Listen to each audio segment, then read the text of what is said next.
Hello everybody, I hope you're having a good Monday morning. Today I want to chat with you about facing criticism. Now I'm sure each and every one of us have faced certain criticisms at times in our lives.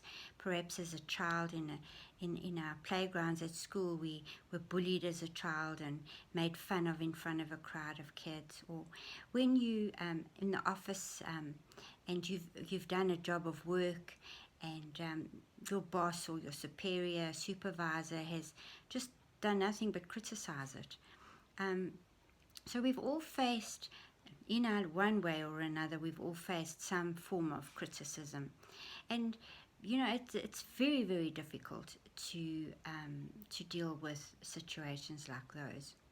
But I want to bring to you a very famous person in the Bible, and we all know of Noah and his ark.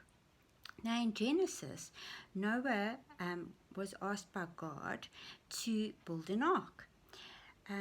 God was quite angry with anything human in those days, and he found Noah to be a righteous man. So he asked Noah to build him an ark. Now bear in mind that Noah was 500 years old at that stage, and also you know, there wasn't a cloud in the sky. In fact, they probably had drought, and so the locals probably thought that he'd lost the plot, and but still that did not stop Noah. He carried on. He started building the boat to God's specifications, and it actually took him 120 years to build this ark.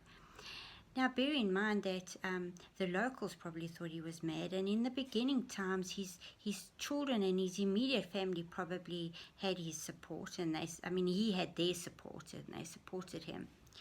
But, you know, when it started taking all these years, they also probably was thinking, you know what, this old man, he's actually lost the plot.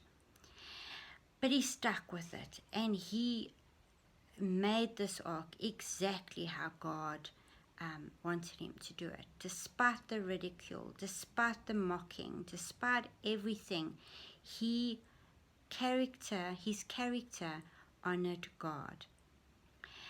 Now, I think that is an amazing example of how we could face hardships and hard decisions in our lives.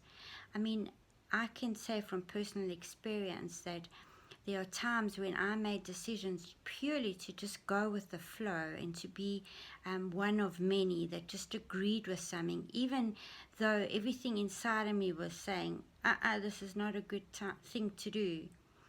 And that, when you make that decision just to avoid criticism, that feeling is so fleeting. You know, that feeling of I'm okay because I've made the same decision as everybody else.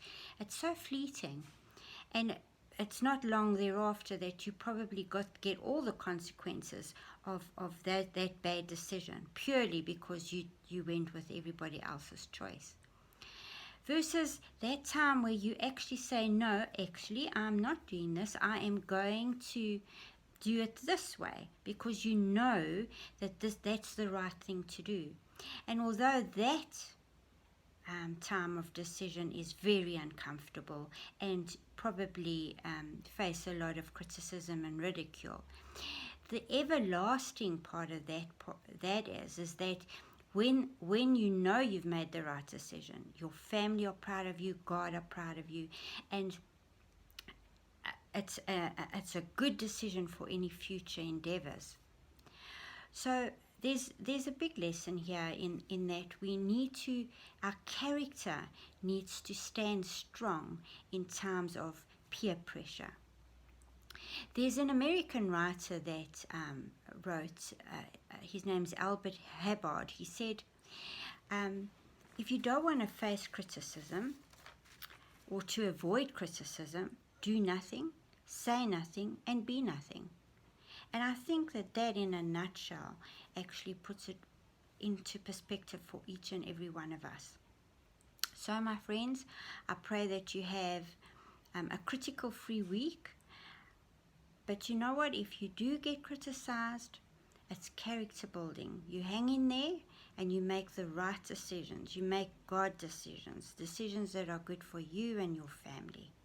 So have a good week, and God bless you. I hope to see you soon. Bye now.